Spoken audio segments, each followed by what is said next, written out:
Hello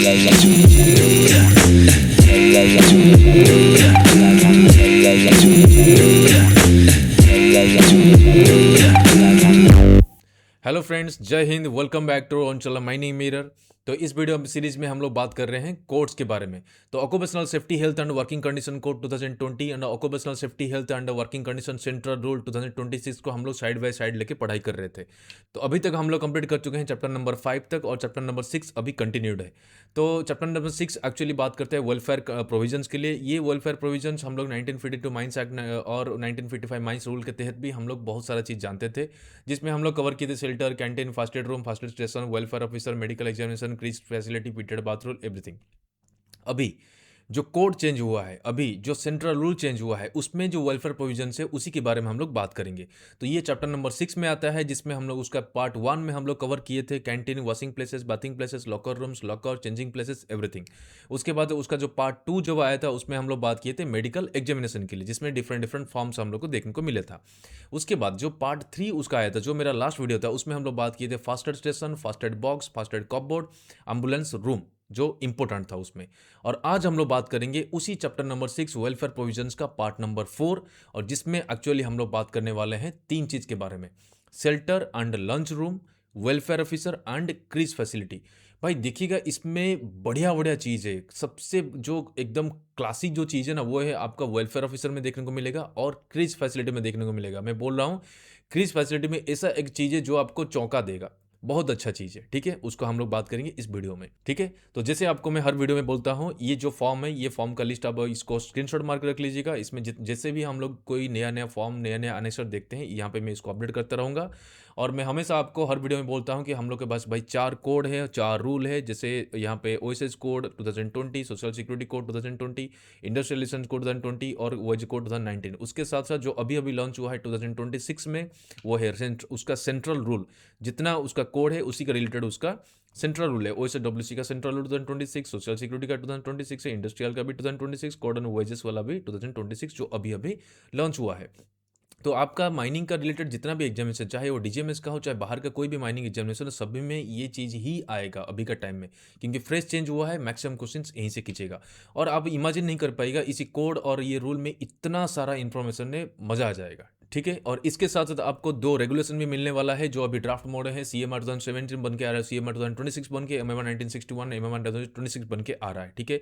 और इसके साथ साथ आपको ये टेबल याद रखिएगा, ये मैं हमेशा दिखाता हूँ कि इसमें 4 कोड है, इसका नाम यहाँ पे दिया हुआ है, उसका जो यहाँ पे स्टैट्यूटरी ऑर्डर नंबर है ये भी दिया हुआ है। इंपॉर्टेंट है, डायरेक्ट क्वेश्चन आ सकता है। और कभी ये अप्रूव हुआ था, कभी ये इंप्लीमेंट हुआ, मेनली इंप्लीमेंटेशन कब ये फोर्स में आया था, 21 नवंबर 2025, इसको याद रख लीजिएगा, ठीक है। उसके बाद यहाँ पे 4 रूल जो हम लोग को मिला ही, ये 4 रूल का नाम यहाँ पे है और उसका ऑर्डर नंबर यहाँ पे है, और कब ये इंप्लीमेंट हुआ, मई 2026, रिसेंटली।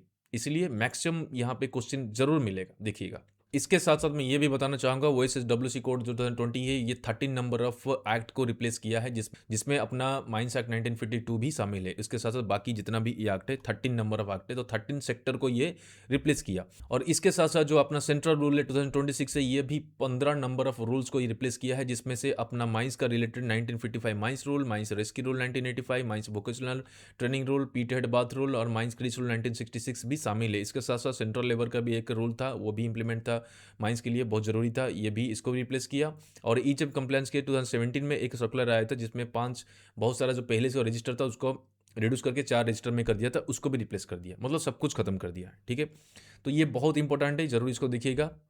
तो चलिए शुरू करते हैं आज का जो वीडियो है, जिसमें हम लोग बात करेंगे चैप्टर नंबर 6 वेलफेयर प्रोविजंस का पार्ट 4, और जिसमें हम लोग बात करेंगे 3 चीज़ के बारे में। तो पहले चलते हैं आज शेल्टर एंड लंच रूम। लेकिन उससे पहले आप अगर मेरे चैनल में नए हैं तो प्लीज़ सब्सक्राइब मेरे चैनल। अगर आपको वीडियो अच्छा लगता है तो प्लीज़ लाइक करें, शेयर करें, कमेंट करना मत भूलिएगा। चलिए शुरू करते हैं सीधा पीडीएफ से। तो फ्रेंड्स, ये हो गया अपना ओएसडब्ल्यूसी कोड 2020, जिसमें हम लोग बात किए थे ये फास्ट एड बॉक्सेस के बारे में, वेलफेयर मेजर सेंट्रल गवर्नमेंट के बारे में, ठीक है। और एम्बुलेंस रूम यहाँ पे आ गया था, ये खत्म हो गया था। उसके बाद देखो यहाँ पे बात करता है 2 में, क्या है कि medical facilities at the operating centres. ये एक्चुअली मोटर ट्रांसपोर्ट वर्कर के लिए, उनके लिए है, तो ये अपने लिए अप्लीकेबल नहीं है, ठीक है।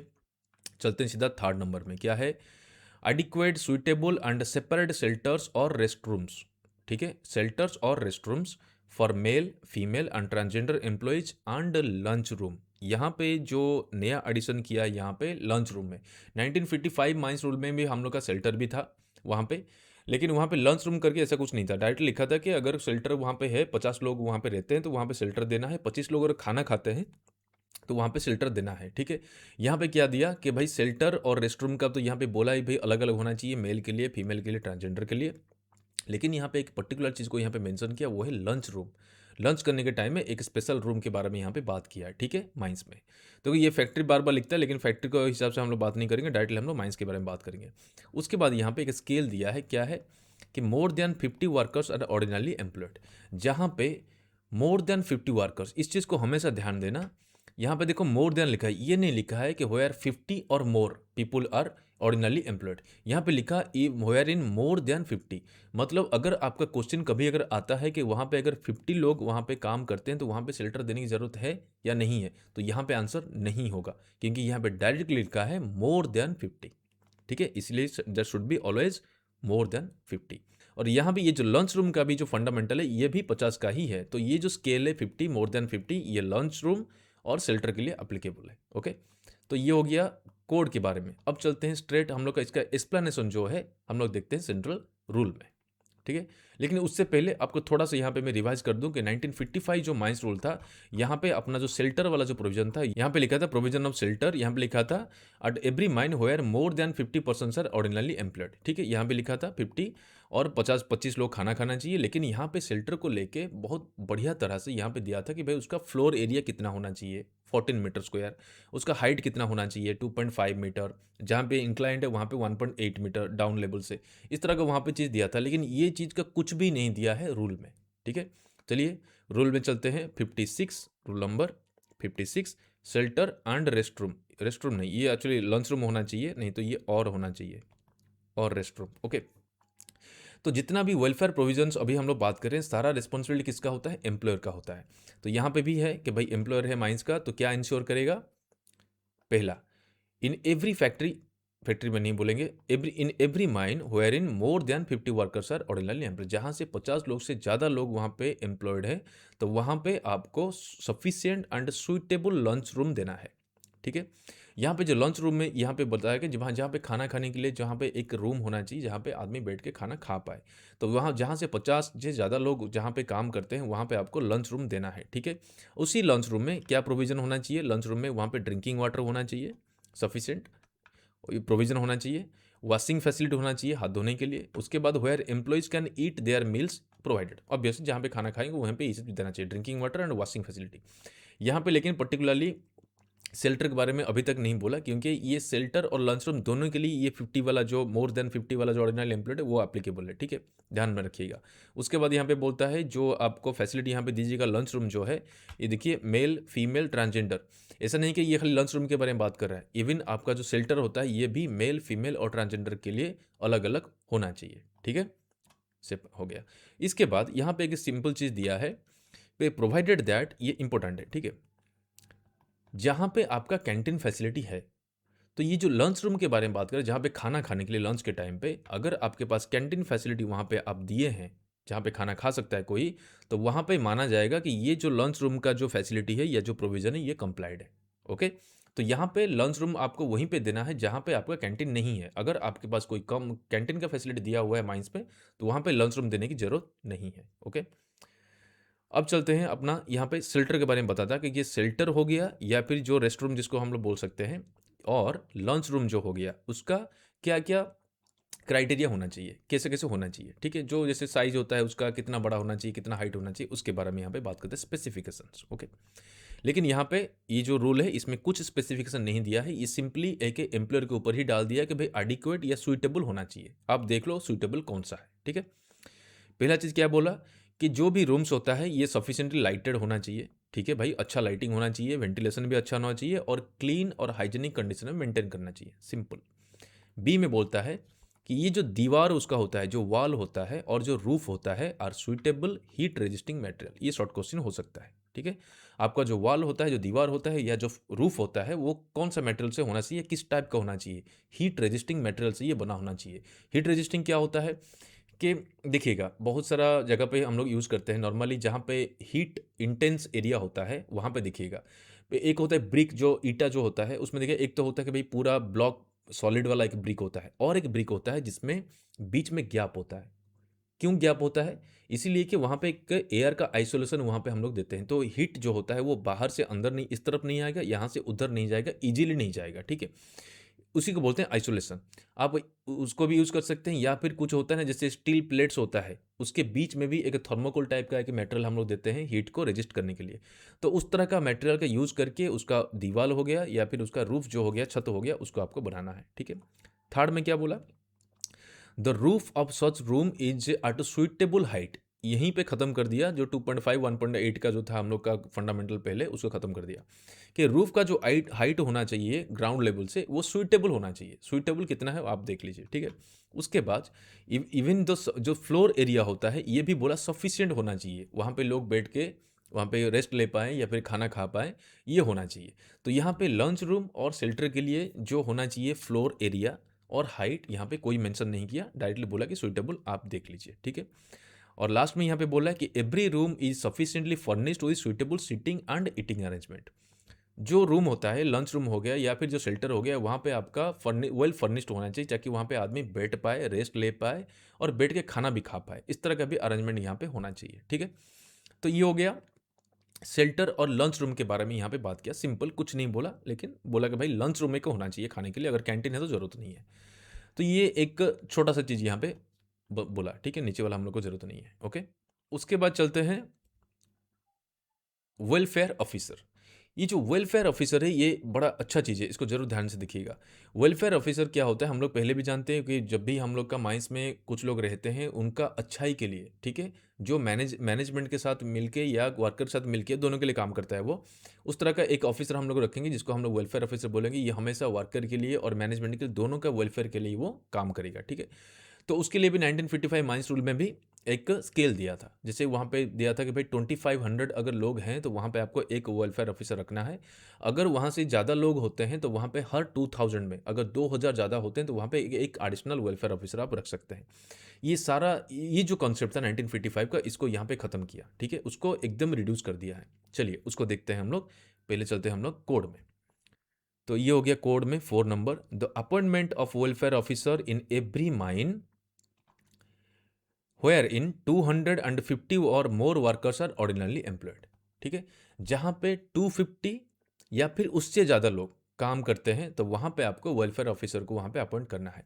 हमेशा ध्यान रखिएगा, ये जो नंबर्स देता है ना, कभी बोलता है कि मोर देन 50, मतलब वो मोर ही है, 50 नहीं है।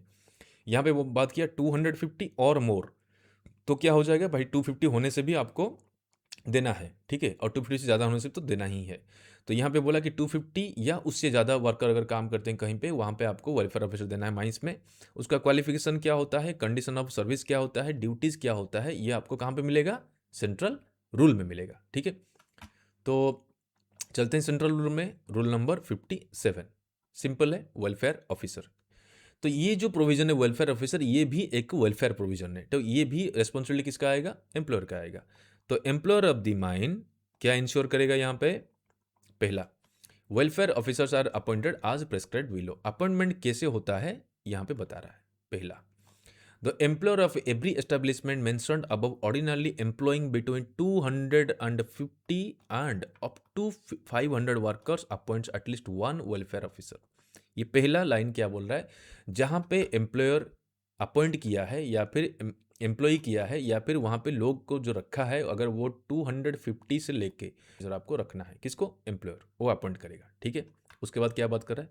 Where the number of workers exceed 500, an additional welfare officer for every additional 500 workers and fraction thereof over 500 is appointed।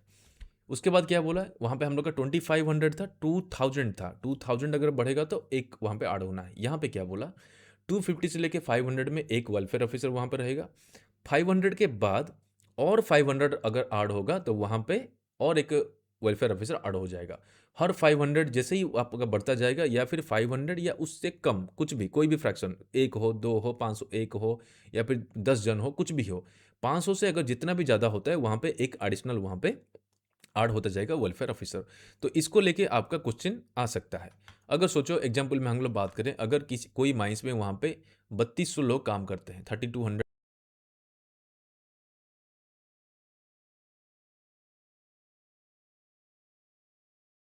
गया वहाँ पे 1000 बन गया तो वहाँ पे और एक ऐड हो जाएगा। 1000 से और 500 बढ़ गया वहाँ पे 1500 हो गया, फिर वहाँ पे और एक ऐड हो जाएगा। 2000 तक जाएगा तो वहाँ पे और एक ऐड हो जाएगा। 2500 तक अगर जाएगा वहाँ पे और 500 बढ़ गया तो वहाँ पे और एक ऐड हो जाएगा। 3000 तक अगर जाएगा वहाँ पे तो वहाँ पे और एक ऐड हो जाएगा। उसके बाद जो 200 बचा यहाँ पे, उस 200 के लिए भी आपका जो 3200 जहाँ पे हो जाएगा 200 बढ़ गया तो वहाँ भी आपका 200 के लिए भी एक होना चाहिए। यहीं पे अगर 200 ना होकर अगर 3001 भी होता तब भी आपको एक एक्स्ट्रा एडिशनल वेलफेयर ऑफिसर वहाँ पे अपॉइंट करना पड़ता। तो यहाँ पे टोटल कितने हो गए? 1 2 3 4 5 6 7 7 वेलफेयर ऑफिसर आपको रखना पड़ेगा अगर आपके पास 3200 लोग काम करते हैं। ये हो गया, ये पहला पॉइंट में बता रहा है, ठीक है। उसके बाद in every establishment mentioned above where both male and female workers are employed the number of women welfare officers to be appointed shall be in the proportion to the women workers employed. ये बहुत important ये rule है, ये सब rule जो है इसको जरूर ध्यान देना। यहाँ पे 1955 में ऐसा कुछ नहीं था, यहाँ पे बात किया भाई वुमेन वेलफेयर ऑफिसर। ये चीज़ को हमेशा ध्यान देना, ये बढ़िया चीज़ किया है। यहाँ पे देखो कोड में देखोगे हर जगह पे आपको मेन और वोमेन को एक लेवल पे लेके आया है। इवन आपका ट्रांसजेंडर को तो इंट्रोड्यूस किया ही है, लेकिन मेल फीमेल को हर एक जगह पे आपको एक बराबर लेवल दे रहा है, ठीक है। इसको जरूर ध्यान रखें।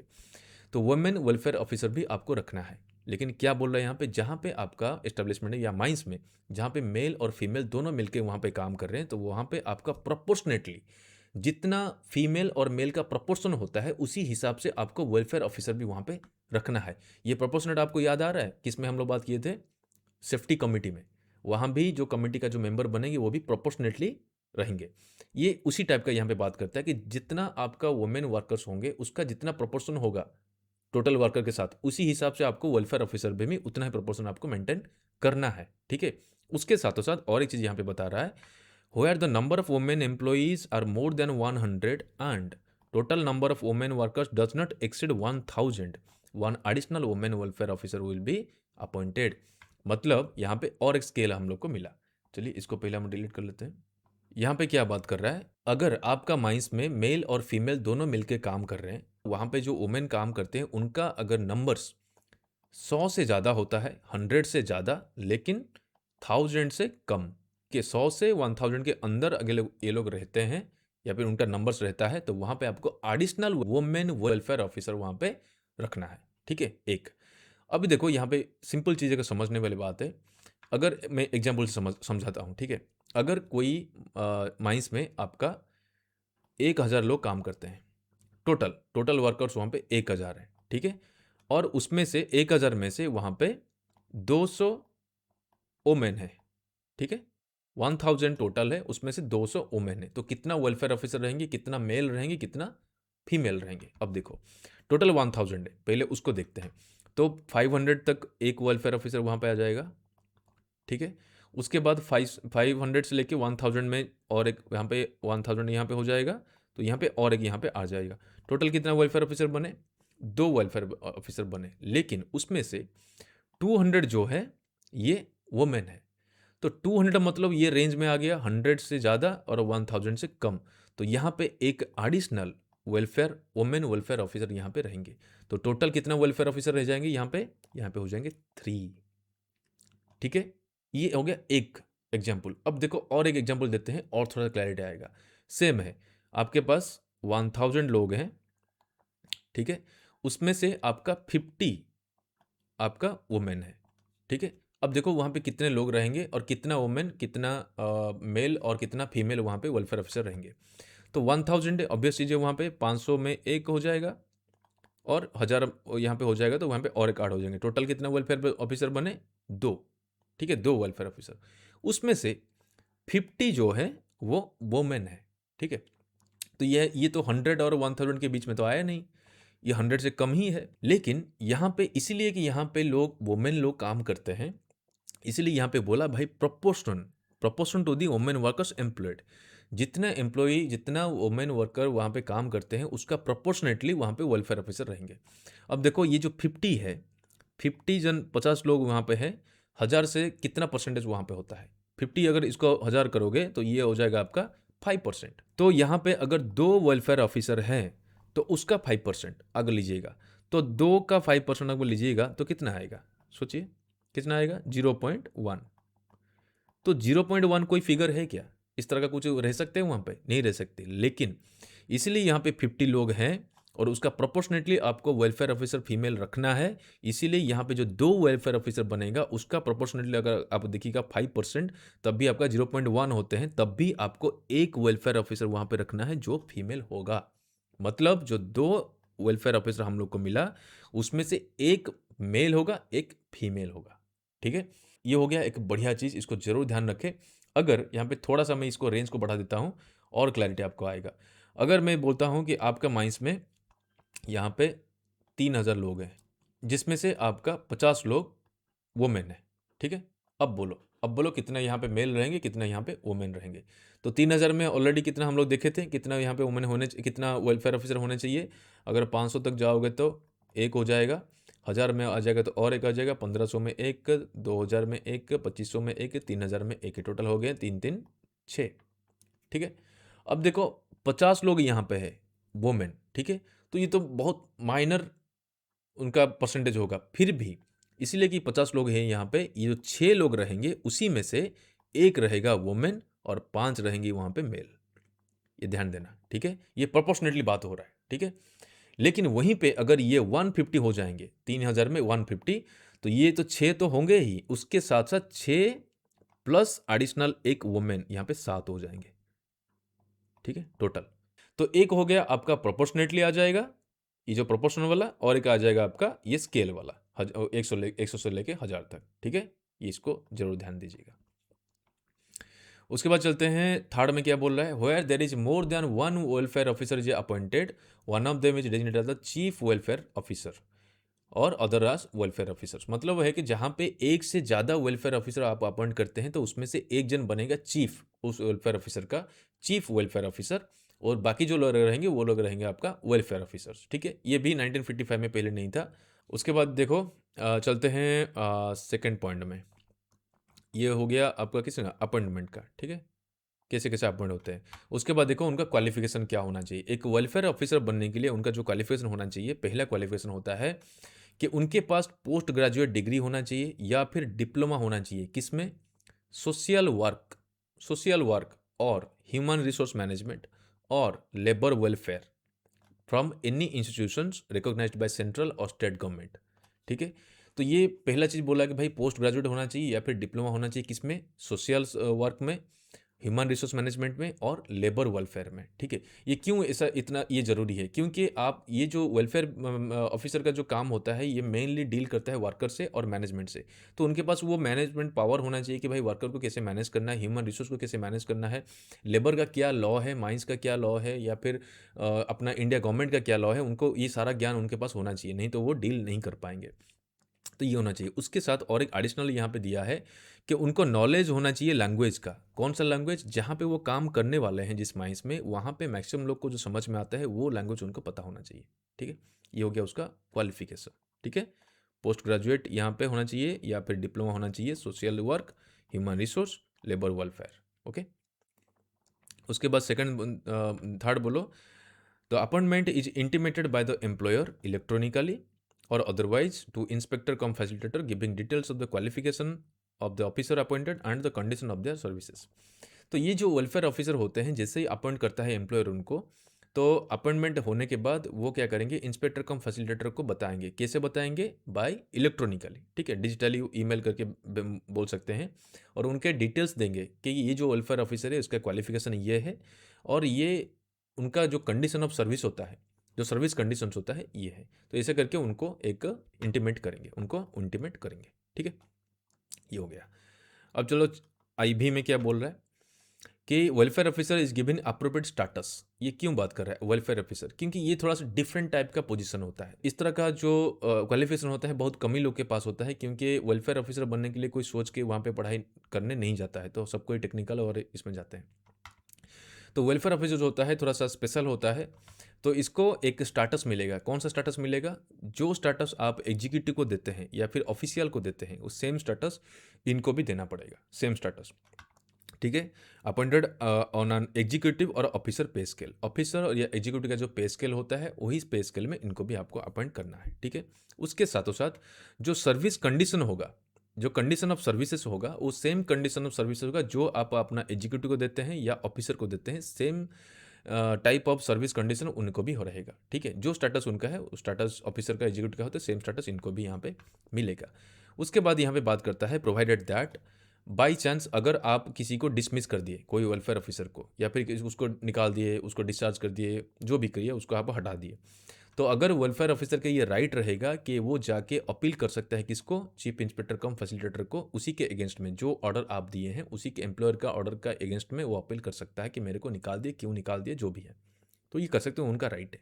और जो चीफ इंस्पेक्टर कम फैसिलिटेटर को समझ में आता है या फिर जो उनका फाइनल जो कंक्लूजन होगा वही फाइनल है, उसी को मानना है सबको। ओके, ये हो गया वेलफेयर ऑफिसर का क्या क्वालिफिकेशन होना चाहिए और जो उनका सर्विस कंडीशंस होना चाहिए। ठीक है, अब देखो ये भी में बात करता है ड्यूटीज ऑफ वेलफेयर ऑफिसर। ये बड़ा इंपॉर्टेंट है। वेलफेयर ऑफिसर का ड्यूटी बहुत लंबा लिस्ट है उसका।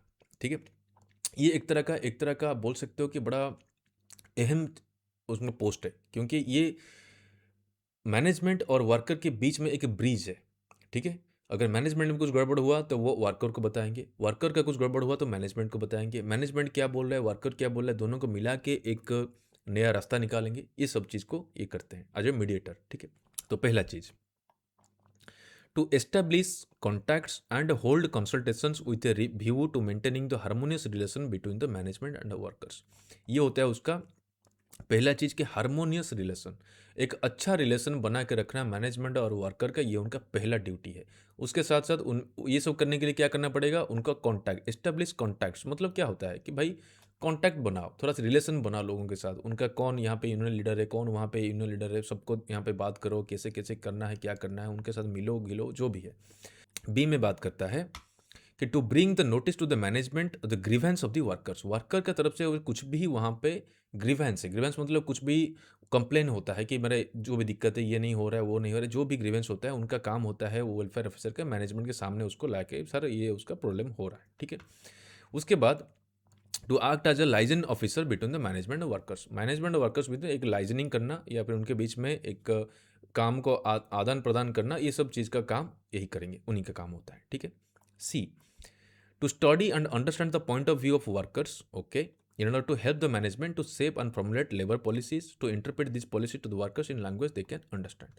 ये क्या बात करता है कि ये to study and understand the point of view of the workers, worker का कोई भी चीज़ को लेके जो भी व्यू होगा, माने वो कोई भी चीज़ को किस तरह से वो लेते हैं, उस चीज़ को वो स्टडी करेगा कि वर्कर इनको किस तरह से लेते हैं, और उसी के बेसिस पे आके वो मैनेजमेंट को बोलेगा कि वर्कर्स इसको इस तरह से देखते हैं, तो आप उसी हिसाब से उसको आप पॉलिसी कुछ बनाइए। जो भी पॉलिसी बनाते हैं मैनेजमेंट, उसमें ये हेल्प कर सकते हैं, उनको गाइड कर सकते हैं, मैनेजमेंट को ये आपका हेल्प दे सकते हैं कि भाई सर ऐसे आप बनाइए। ठीक है, उसके बाद जो पॉलिसी बनेगा उसको उस वर्कर को भी लेके समझाना कि ऐसा पॉलिसी बना है, जो आपका जो व्यू था उसी के हिसाब से ये बना है, तो अच्छा ही होगा, मतलब कोई कॉन्फ्लिक्ट नहीं होगा मैनेजमेंट और वर्कर के बीच में। ओके,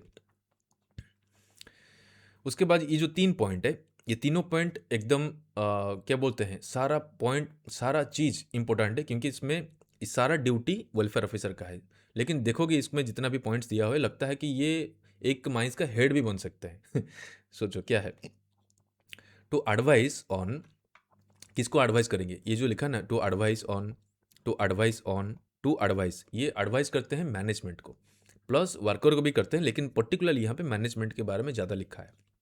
तो एडवाइस करेंगे किस में, कॉम्प्लाइंसेस। कॉम्प्लाइंस क्या होता है कि जो लेबर लॉ होता है या लेबर का जो प्रोविज़न होना चाहिए वो कंप्लाई हो रहा है कि नहीं हो रहा है, उसके लिए एडवाइस करेंगे। जो भी ओब्लिगेशंस होता है वर्कर के लिए या गवर्नमेंट के लिए, वो भी उसमें एडवाइस करेंगे।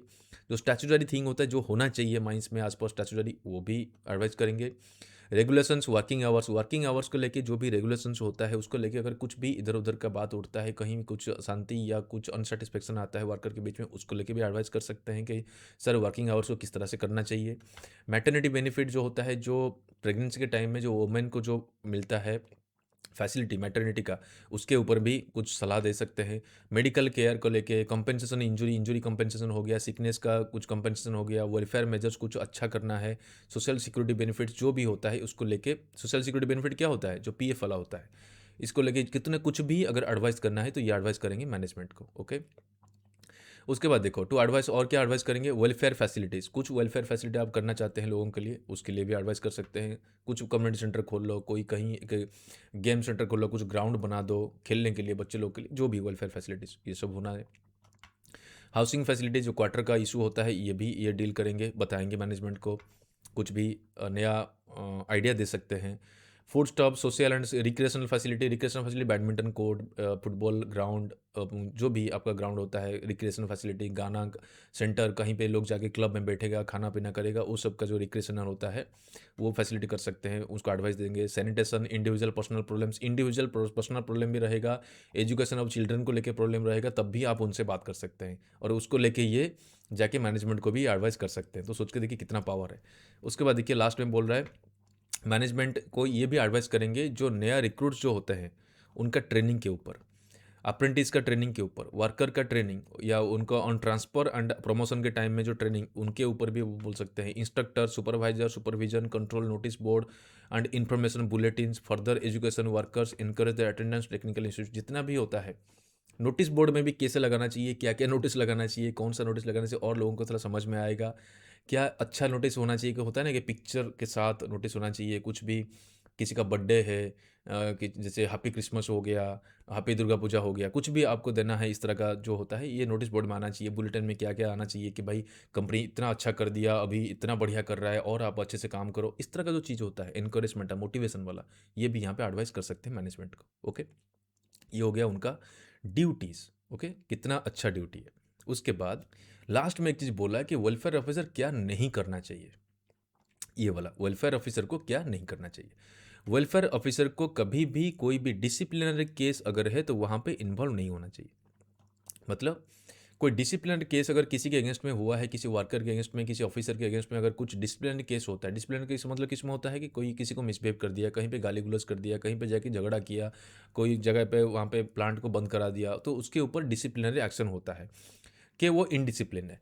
तो ये जो डिसिप्लिनरी एक्शन होता है इसमें वेलफेयर ऑफिसर उसको डील नहीं करेगा, ठीक है, वो एम्प्लॉयर का आता है, ये मैनेजमेंट का आता है। उसके बाद कभी भी कभी भी वो मैनेजमेंट के तरफ से रिप्रेजेंट करके वर्कर के अगेंस्ट में खड़ा नहीं होगा, ठीक है। थर्ड, कभी भी कोई भी कोर्ट में, कोई भी ट्रिब्यूनल में जाके मैनेजमेंट की तरफ से वो रिप्रेजेंट नहीं करेगा और वहाँ पे उसको अटेंड नहीं करेगा, ठीक है। तो ये हो गया कि जहाँ पे वेलफेयर ऑफिसर को क्या नहीं करना चाहिए, ठीक है। किसी के अगेंस्ट में, वर्कर के अगेंस्ट में मैनेजमेंट की तरफ से खड़ा नहीं होगा। डिसिप्लिनरी कोई भी केस होगा तो वहाँ पे वो डील नहीं करेगा। कोई भी कोर्ट या ट्रिब्यूनल में जाके कोई भी रिप्रेजेंट नहीं करेगा, ठीक है। तो ये हो गया एक वेलफेयर ऑफिसर का, कितना कितना वेलफेयर ऑफिसर होना चाहिए, क्वालिफिकेशन क्या होना चाहिए, अपॉइंट कैसे करना चाहिए, ड्यूटी क्या होता है, ठीक है। तो ये हो गया वेलफेयर ऑफिसर के बारे में। अब चलते हैं जो सबसे मज़ेदार होने वाला है, वो है क्रीज फैसिलिटी। तो क्रीज फैसिलिटी क्या है, हम लोग क्रीज का जो रूल था हम लोग 1966 से, उसमें हम लोग देखे थे कि जिसका बच्चा, जो लेडीज़ लोग या जो वुमेन काम करते हैं माइंस में, उनका बच्चा का अगर एज 6 साल से कम है तो वो उनको लेके आ सकते हैं ड्यूटी में। उनके लिए एक अलग सा फैसिलिटी रहेगा बच्चों के लिए, जो वहाँ पे सारा सुविधा रहेगा, खाने का, पीने का, सोने का रहेगा। तो जो माँ होते हैं वो जाते हैं ड्यूटी करने या अपना काम करने, और बच्चे लोग रहेंगे क्रीज फैसिलिटी में, ये हम लोग जानते थे, ठीक है। तो अभी देखेंगे उसमें चेंजेस क्या किया, ठीक है। चलिए देखते हैं। पहले चलते हैं अपना ओएसएच कोड में, क्या बोलते हैं यहाँ पे क्रीज को लेके। देखो यहाँ तक किए थे, उसके बाद देखो ये जो दो चीज़ है ना, ये जो दो पॉइंट है, ये एक्चुअली कॉन्ट्रैक्ट लेबर के बारे में है, ठीक है। कॉन्ट्रैक्ट लेबर जो हम लोग पढ़ाई करेंगे, कॉन्ट्रैक्ट लेबर, उसमें ये आएगा, अभी के लिए ये नहीं है। 3 number, the central government may make rules to provide for the facility of creche having suitable room or rooms for the use of children under the age of 6 years, हम लोग को पता है पहले से, ऑफ द एम्प्लॉयज़। ये जो चीज़ है एम्प्लॉयज़, इसको ध्यान रखो, ये क्या बोलता है यहाँ पे, एम्प्लॉयज़, ठीक है, बताएंगे। एट द सुइटेबल लोकेशन, अच्छा जगह पे, एंड डिस्टेंस, अच्छा डिस्टेंस में भी रहेगा, वैसा नहीं कि पूरा दूर में रहेगा, आसपास में रहेगा जहाँ पे काम आप करते हैं, आइदर सेपरेटली और along with common facilities in establishment where in more than 50 workers are ordinarily employed. तो यहाँ पे क्रीज फैसिलिटी पहले जो हम लोग का 1966 उसमें भी 50 ही था, लेकिन वहाँ पे 50 वुमेन था, ठीक है। यहाँ पे बात करता है कि अगर वहाँ पे 50 वर्कर्स कोई फैसिलिटी में काम करते हैं तो वहाँ पे आपको क्रीज फैसिलिटी देना है फॉर द एम्प्लॉयज़। यहाँ पे ये नहीं बताया कि भाई जो बच्चे लोग तो आएंगे लेकिन वो खाली वुमेन का होना चाहिए, नहीं, यहाँ पे बोला एम्प्लॉयज, सबसे बड़ा डिफरेंस यहीं पे है। एम्प्लॉयज बोल दिया भाई। एम्प्लॉयज मतलब क्या है, मेल है, फीमेल है, ट्रांसजेंडर है, कोई भी हो सकता है, ठीक है। तो यहाँ पे मैं बोलता हूँ ना, कोड में हमेशा एक इक्वालिटी, एक जेंडर इक्वालिटी को लेकर यहाँ पे बात करता है। यहाँ पे एम्प्लॉयज बोला मतलब यहाँ पे ऐसा नहीं कि खाली वोमेन ही अपना बच्चे को लेके आ सकते हैं जिसका एज 6 साल से कम है। जो जेंट्स होते हैं वो भी लेके आ सकते हैं जिनका एज 6 साल से कम है। देखो ये क्यों किया, अभी के टाइम में देखोगे मैक्सिमम जगह पे इंडिया में भी देखोगे बहुत सारे अभी सिंगल पेरेंट्स हो रहे हैं। सिंगल पेरेंट्स मतलब उनके हस्बैंड रहे या कोई उनका वाइफ रहे या ना रहे, लेकिन अगर कोई पेरेंटिंग करना चाहते हैं वो सिंगल पेरेंट होते हैं। कभी कभार बहुत सारे लोग होते हैं जो शादी ही नहीं करना चाहते लेकिन वो अडॉप्ट करते हैं, तो वो सिंगल पेरेंट्स होते हैं। या फिर किसी का डिवोर्स हो गया तो वहाँ पे इनके पास एक बच्चा, उनके पास एक बच्चा, या फिर किसी को मिल जाता है भाई मैं बच्चा रखूँगा, ये कोर्ट में ये सब डिसीजन जो होता है। तो उसमें क्या होता है, इधर मदर सिंगल हो जाते हैं, कभी फादर सिंगल हो जाते हैं, या फिर कोई शादी ही नहीं करता है अडॉप्ट कर लेता है, ठीक है। तो इस तरह का जो कंडीशन होता है तो वो भी तो बच्चा ही है, वो भी तो अपना ड्यूटी कहीं करते हैं वो लोग। तो उनका अगर बच्चा इस तरह का कोई कंडीशन में किसी को भी होता है तो वहाँ पे 6 साल से अगर कम है तो वो भी ये क्रिज फैसिलिटी को अवेल कर सकते हैं, ठीक है।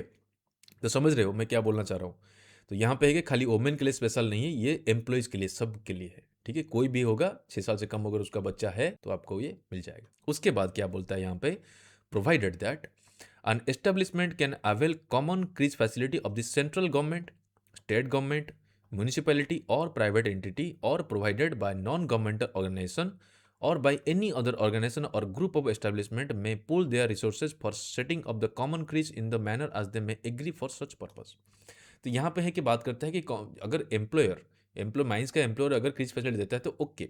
अगर वो फैसिलिटी नहीं दे के बाहर का जो कॉमन फैसिलिटी होता है, चाहे सेंट्रल गवर्नमेंट का हो, चाहे स्टेट का हो, चाहे प्राइवेट का हो, चाहे म्यूनसिपैलिटी का दिया हुआ, कोई भी अगर कॉमन फैसिलिटी है जहाँ पे क्रीज फैसिलिटी है, उसके साथ कॉन्टैक्ट करके भी एम्प्लॉयर उस तरह का फैसिलिटी वो अपने एम्प्लॉयज़ को दे सकता है। सिंपल है, ओके। अब देखो ये क्रीज फैसिलिटी को लेके जो एक्सप्लेनेशन है रूल में उसको देखते हैं। उससे पहले मैं आपको बताना चाहूँगा कि 1966 में जो हम लोग का ये क्रीज रूल था, इसमें बहुत सारा चीज़ एकदम स्पेसिफिक दिया था कि भाई क्रीज रूल में जो क्रीज रूम होता है उसका साइज़ कितना होना चाहिए, उसमें कितने लोग होना चाहिए, उसका जो दाई रहते हैं वो कैसे होना चाहिए, कुक कौन सा ड्रेस पहनेगा, क्या क्या खाने को मिलेगा, कितना बेड मिलेगा, खिलौना कहाँ पे मिलेगा, कौन सा फॉर्म में लिखा रहता है, कौन सा शेड्यूल में रहता है, सब कुछ यहाँ पे था। अब देखो इसको अगर कंपेयर करोगे सेंट्रल रूल के साथ, सेंट्रल रूल में इसको लेके इसका इतना एक्सप्लेन करने वाला कुछ नहीं दिया, ठीक है। वो सिंपली यहाँ पे लिख रहा है creche facility rule number 58, employer का रिस्पॉन्सिबिलिटी है, ठीक है। माइंस में क्या इंश्योर करेगा, where in more than 50 workers are ordinarily employed. यहाँ पे फिर से बोल रहा है where more than 50 workers are ordinarily employed, more than 50 not 50 और मोर देन 50, 50 से ज़्यादा होना ही चाहिए। अगर 50 से ज़्यादा वहाँ पे रहते हैं तो वहाँ पे आपको क्रीज फैसिलिटी देना है, ठीक है। ऑब्वियसली लोग जो चिल्ड्रन रहेंगे 6 साल से कम ही होना चाहिए। उसके बाद 2 में बोल रहा है mobile creche will be provided where ever required. ये जो मोबाइल क्रीज है मतलब क्या है कि एक मोबाइल, जैसे हम लोग का मोबाइल शेल्टर हो गया, ठीक है। इस तरह का मतलब कहीं से भी उठा के आप वो कहीं से भी लेके उसको रख सकते हैं, इस तरह का भी फैसिलिटी आप दे सकते हैं। जो लोग होते हैं, जो माँ होते हैं या फिर पापा जो भी होते हैं, उनका बच्चा अगर ज़्यादा दूर में रहेगा तो दिक्कत हो सकता है, इमीडिएटली वहाँ पे कुछ होगा तो पहुँच नहीं पाएंगे, इसीलिए वहाँ पे जहाँ पे लोग काम करते हैं उनके आसपास आप मोबाइल क्रीज फैसिलिटी भी दे सकते हैं। मतलब एक रूम रहेगा जो एक जगह से दूसरी जगह पे लेके जा सकते हैं, वहाँ पे बच्चे अपना खेलते रहेंगे, ठीक है। इस तरह का भी आप दे सकते हैं अगर ज़रूरत पड़ता है तो। थर्ड में बात करता है each creche facility is free and accessible to all employees. Obvious है भाई फ्री ही होगा। देखो एक्सेसिबल टू ऑल एम्प्लॉयज़, ये पहले क्या था, एक्सेसिबल टू वुमेन ओनली, ये पहले था, ये अभी टू ऑल कर दिया, ठीक है। इसको ध्यान देना। फोर्थ में बात करता है the creche is located within the work place as much as possible or in nearby accessible location. Obviously कि जहाँ पे काम करते हो उसी के अंदर होना चाहिए, ठीक है, नहीं तो फिर उसी के आसपास होना चाहिए। 5 में बात करता है creche is not situated in close proximity to any part of the building construction worksite where obnoxious fumes dust odours given off on excessive noisy process are carried out. ये भी सिंपल चीज़ होता है कि कहीं भी आप क्रीज फैसिलिटी ऐसा नहीं देना है कि वहाँ पे आसपास में कोई ऐसा कोई ऑपरेशन चल रहा है जहाँ से धुआं निकलता है या डस्ट निकलता है या फिर कोई गंद निकलता है वहाँ पे, या फिर कोई नॉइजी ऑपरेशन वहाँ पे हो रहा है, ठीक है। ये जितना भी यहाँ पे फैसिलिटी के बारे में बात करता है ना, वहाँ पे टेक्निकली कुछ चीज़ नहीं है, लेकिन समझने वाली बात है, ठीक है, नॉलेज के लिए। 6 में देखो, देयर इज एन एडजॉइनिंग और creche suitable washroom for the washing of children and their clothing. यहाँ पे जहाँ पे क्रीज फैसिलिटी, वहाँ पे क्रीज फैसिलिटी जिसमें होगा उसी में एक वॉशरूम है, वहाँ पे होना चाहिए, जहाँ पे आप बच्चे लोग को भी धोने के लिए भी हो जाएगा, उनका जो कपड़ा होता है उसको धोने के लिए भी वहाँ पे हो जाएगा। 7 नंबर में, crease is maintained in a clean, hygienic and sanitary condition. Obviously आपको अच्छा कंडीशन में उसको मेंटेन करना है, कोई भी इन्फेक्शन वहाँ पे चीज़ ऑप्शन नहीं होना चाहिए। 8 number, personal cleanliness of the child is maintain. जो बच्चे लोग वहाँ पे रहेंगे क्रीज में, उनका सही तरह से ध्यान रखना या क्लीन करके उनको रखना भी वहाँ पे ज़रूरी है। 9 number, crease is under the charge of preferably women for the care of children and infants. इसको ध्यान देना, जो क्रीज रहेगा वो जो चार्ज में रहेंगे वहाँ पे, इंचार्ज जो रहेंगे, क्रीज का इंचार्ज, वो प्रिफरेबली वोमेन होना चाहिए। ऐसा नहीं कि यहाँ पे ये बोलता है कि यहाँ पे मेल नहीं हो पाएंगे, यहाँ पे जेंट्स भी हो सकते हैं, लेकिन यहाँ पे बात करते हैं प्रिफरेबली वोमेन। वोमेन रखने से क्या है ना, उनको ज़्यादा पता है बच्चे लोगों को केयर करना, कितना क्या क्या करना पड़ता है, वो कैसे हैंडल करना है, उनको ज़्यादा पता होता है, इसलिए प्रिफरेबली वोमेन को रखिए, नहीं तो मेल को भी रख सकते हैं। 10 नंबर, police verification of in charge of creche, support staff and guard are mandatory. ये ध्यान रखना कि पुलिस वेरिफिकेशन मैंडेटरी किसके किसके, जो इंचार्ज बनेंगे क्रीज के, जो सपोर्टिंग स्टाफ जो उसमें रहेंगे काम करने, और जो गार्ड रहेगा वहाँ पे उसके लिए पुलिस वेरिफिकेशन मैंडेटरी। 11 नंबर, the person in charge of the creche should have and maintain information about the child's identity, residential address. The person in charge, creche का जो इंचार्ज रहेंगे वो क्या मेंटेन करेंगे, चाइल्ड का जो आइडेंटिटी, उसका नाम क्या है, कितना एज है, जो भी डिटेल्स है उनका, प्लस उनका रेसिडेंशियल एड्रेस जो है वो रिकॉर्ड मेंटेन करेंगे, वो पहले भी हम लोग का था। 12 नंबर में क्या है कि details of the person who is picking up and dropping the child to the creche should be available with the caretaker, the child should be handed over to that person only, in case any other person picks up drops the person identity of the authorisation from the parents should be necessary. ठीक है, यहाँ पे बात करता है कि जो बच्चों को लेके क्रीज में छोड़ता है या क्रीज से लेके जाता है, उसका डिटेल्स पूरा वहाँ पे रिकॉर्ड मेंटेन रहेगा, किसके साथ, विद द केयर टेकर, जो वहाँ पे केयर टेकर जो होते हैं क्रीज का, उनके पास रहेगा। प्लस और जो डिटेल्स, जिसके जो केयर टेकर के पास जो डिटेल्स होता है कि ये आदमी लेके छोड़ता है, और उसी आदमी को ही देना है जो यहाँ पे आके छोड़ा होगा। ठीक है, उसके बाद होता है कि अगर कोई आता है उसको, बच्चे को लेके जाने के लिए क्रीज फैसिलिटी से, तो वहाँ पे उस पर्सन का आइडेंटिटी जो होता है with authorisation from the parent should be necessary. मतलब अगर वो बच्चे को लेने आएगा क्रीज फैसिलिटी से, तो वहाँ पे पेरेंट्स का ऑथराइजेशन होना चाहिए कि हाँ भाई मैं इसको ऑथराइज कर रहा हूँ, ये मेरे बच्चे को लेके आ सकता है। ठीक है, ये एक ऑथराइजेशन वहाँ पे होना जरूरी है। उसके बाद बात करता है attendance of the children is taken in the morning on the child's arrival as well as at the time when child is picked up. जब बच्चे अंदर आएंगे क्रीज फैसिलिटी में और जब बाहर जाएंगे, उस टाइम में उनका एंट्री और उसका आउट भी उनको मेंटेन करना है। उसके बाद देखो चिल्ड्रन को क्या क्या सप्लाई दिया जाएगा, क्लीन क्लॉथ दिया जाएगा, साफ कपड़ा दिया जाएगा, साबुन दिया जाएगा, क्लीन टॉवल दिया जाएगा। ठीक है, उसके बाद जो क्रीच होगा उसमें क्या फर्निशिंग होना चाहिए, रेस्टिंग अरेंजमेंट वहाँ पे होना चाहिए, suitable number of resting arrangement वहाँ पे होना चाहिए, सोने के लिए सुविधा होना चाहिए, बच्चे लोग छोटे बच्चे लोग वहाँ पे आते हैं तो अच्छा वहाँ पे होना चाहिए। उसके बाद क्या है, देखो ये जो है ना, ये जो क्लॉथ से सोप से क्लीन टावल्स, ये जो सप्लाई होने वाला था ना, ये क्रीज का जो रूल था 1966 वाला, उसमें पर्टिकुलर लिखा था कितना नंबर ऑफ टावल्स, कितना नंबर ऑफ क्लीन क्लॉथ, कितना रेस्टिंग अरेंजमेंट में कितना कॉट्स रहेगा, कितना चेयर रहेगा, सब कुछ लिखा था। यहाँ पे कुछ नहीं दिया, ये डायरेक्टली आपका एम्प्लॉयर के ऊपर डाल दिया, भाई आप प्रोवाइड करो, कैसे करना है, आप ज़्यादा भी कर सकते हो, जो भी आपको ज़रूरत है, लेकिन करना है। उसके बाद देखो यहाँ पे खाना का बात हो रहा है, यहाँ पे क्या क्या खाना वहाँ पे दिया था, सब कुछ दिया था यहाँ पे, लेकिन बोला कि भाई सफिशिएंट सप्लाई होना चाहिए, nutritious wholesome and healthy food to all children as per the dietary requirement by provided. ये तो डाइटरी रिक्वायरमेंट जो होता है, ये डाइटरी रिक्वायरमेंट 1966 में दिया था, क्या क्या डाइट होना चाहिए, लेकिन यहाँ पे बोल दिया कि डाइटरी रिक्वायरमेंट जो भी होगा बच्चों का, वो खाना आपको देना है। ठीक है, उसके बाद यहाँ पे सेफ्टी के लिए बात हुआ कि all sharp object like scissors, जो भी नोकीला जो चीज़ होता है, शार्प जो होता है, उस जगह कैंची हो गया, चाकू हो गया, ब्लेड हो गया, पिन हो गया, ये सब बच्चों का रीच से बाहर रखना है। डिटर्जेंट हो गया, क्लीनिंग एजेंट हो गया, फिनाइल हो गया, ये भी बच्चों से दूर रखना है। उसके बाद क्रीज जो होगा, क्रीज में non combustible covered receptacles for the disposal of waste food and other waste material.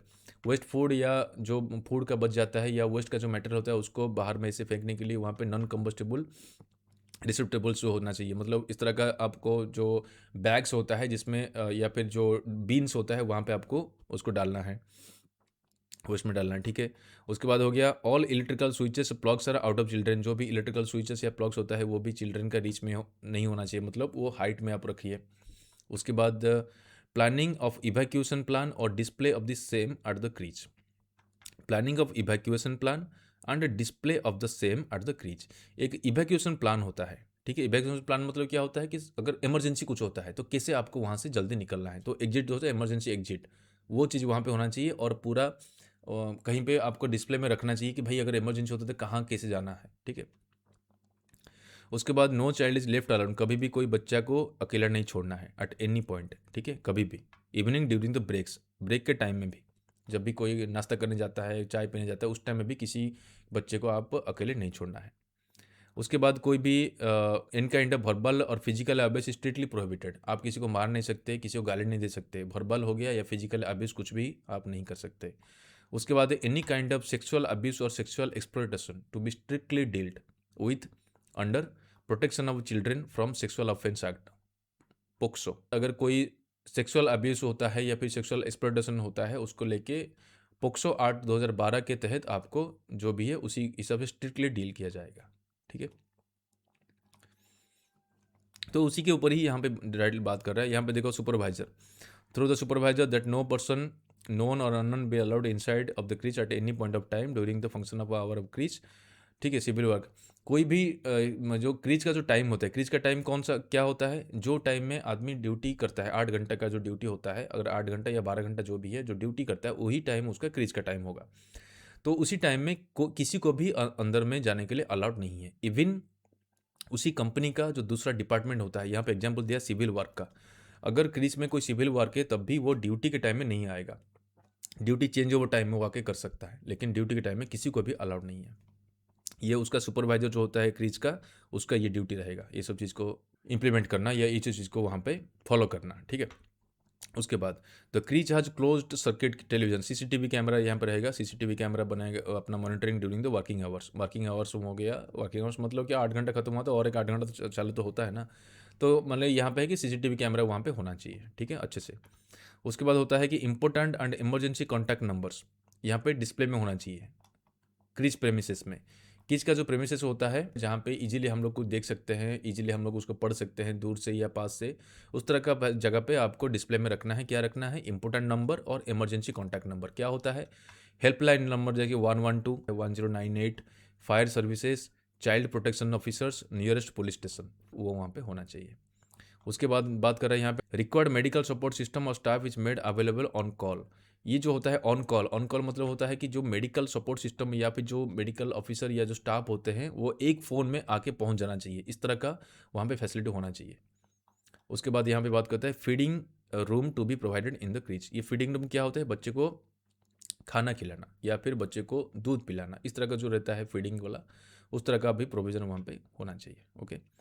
Provided that an establishment can avail common, ये कॉमन के बारे में बात करते हैं। अगर कोई माइंस कॉमन फैसिलिटी को अवेल करना चाहते हैं तो वो सेंट्रल गवर्नमेंट, स्टेट गवर्नमेंट या प्राइवेट का दिया हुआ कोई भी इस तरह का एस्टेब्लिशमेंट को, वो क्रीज फैसिलिटी को वो अवेल करके अपना जो एम्प्लॉयर होते हैं, एम्प्लॉयज़ जो होते हैं उनको वो फैसिलिटी दे सकता है, ठीक है, कोई दिक्कत नहीं है इसमें। तो ये हो गया क्रीज फैसिलिटी को लेके। तो पहले जितना हम लोग का 1955 में देखोगे वहाँ पे जो नीचे में दिया था ना, उसमें सब कुछ दिया था कि कौन सा ग्रुप का यहाँ पे चिल्ड्रन है, उनको यहाँ पे खाना क्या मिलेगा, कितना दूध यहाँ पे देना है, किचन कितना होना चाहिए, लाइन कितना कपड़ा उनको मिलना चाहिए, कितना स्टाफ वहाँ पे होना चाहिए, यूनिफॉर्म्स कैसे होना चाहिए, बहुत सारा चीज़ था। तो इतना सारा चीज़ तो यहाँ पे दिया था पहले, इसको लेके रेंटल रूल में कुछ नहीं दिया, क्योंकि ये सिंपल यहाँ पे बोल दिया कि एम्प्लॉयर को ये भाई ये आपका ड्यूटी ये सारा चीज़ को मेंटेन करना, अच्छा वाला चीज़ तो देना ही है, क्योंकि ये क्रीज रूल को जब कोई वहाँ पे इंस्पेक्शन करने आता है तो फंसेगा कौन, एम्प्लॉयर। इसलिए एम्प्लॉयर कभी भी इसको निगलेक्ट नहीं कर सकता, जो ज़रूरत है बच्चों को, जो ज़रूरत है वहाँ पे लोगों को, वो सब कुछ वहाँ पे करेगा, ठीक है। तो इतना क्लैरिटी उसमें भी नहीं था जितना 66 वाला जो हम लोग देखे थे, लेकिन इसमें बहुत सारा नया नया चीज़ यहाँ पे ऐड किया है, ठीक है, लेकिन बहुत सारा जो टेक्निकल चीज़ है उसको छोड़ दिया है, कोई बात नहीं। बाकी ये देखो एक यहाँ पे एक रूल है, इसको बताते हैं मॉक ड्रिल का, ठीक है। मॉक ड्रिल का मतलब क्या होता है कि मॉक ड्रिल होता है कि आपको माइंस में अगर काम करते हैं तो एम्प्लॉयर का ये इंश्योर करेगा, मतलब एम्प्लॉयर का ये ड्यूटी रहेगा कि ensure quarterly conduct of mock drills to check emergency preparedness to deal with the various emergencies. Emergency के टाइम में जो हम लोग कभी भी कोई चीज़ को कैसे डील करते हैं उसको लेके हर एक क्वार्टर में, क्वार्टरली हर एक क्वार्टर में मतलब हर 3 महीने में एक बार उनको मॉक ड्रिल कराना है। ये भी एम्प्लॉयर का एक रिस्पॉन्सिबिलिटी में आता है मॉक ड्रिल, ठीक है, इसको ध्यान रखना। क्वार्टरली करेगा मॉक ड्रिल्स, इमरजेंसी में हम लोग कैसे बिहेव करते हैं, कैसे डील करते हैं इमरजेंसी को। ओके, ये मॉक ड्रिल का एक सिंपल ये रूल है, इसको देख लेना। ओके, तो फ्रेंड्स ये हो गया क्रीज फैसिलिटी के बारे में, ठीक है। तो यहाँ पे सबसे इम्पोर्टेंट क्या था कि ये खाली वोमेन के लिए नहीं है, ये सभी के लिए अभी अप्लीकेबल हो गया है। वेलफेयर ऑफिसर में क्या एडिशन हो गया था, वहाँ पे आपका जो फीमेल या फिर वुमेन वेलफेयर ऑफिसर वहाँ पे वो ऐड हो जाएंगे प्रोपोर्शनेटली। ओके, उसके बाद जो शेल्टर था वहाँ पे क्या ऐड हुआ था, लंच रूम वहाँ पे ऐड हो गया। तो उसमें जो पहले का जितना भी था सब कुछ बहुत सारा चीज़ को चेंज कर दिया है। कोई भी पर्टिकुलर टेक्निकल चीज़ वहाँ पे नहीं दिया कि उसका कितना एरिया होना चाहिए, ठीक है। क्रीज फैसिलिटी में यहाँ पे कितना एरिया होना चाहिए क्रीज का जो रूम होता है, इसके लिए कुछ नहीं बताया, तो सिंपल यहाँ पे एम्प्लॉयर के ऊपर छोड़ दिया, एम्प्लॉयर का रिस्पॉन्सिबिलिटी में छोड़ दिया। ओके, तो फ्रेंड्स ये हो गया आज का वीडियो जिसमें हम लोग कवर किए shelter, lunch room, welfare officer और ये crease facility. Okay, I hope ये मैं जितना कोशिश किया हूँ आपको समझ में आया होगा। तो अगर वीडियो अच्छा लगे प्लीज़ लाइक करिएगा, शेयर करिएगा और कमेंट करना मत भूलिएगा। तो मिलते हैं अगला वीडियो में, उसमें लाएंगे चैप्टर नंबर 7। तब तक के लिए स्टे सेफ, स्टे हेल्दी। जय हिंद।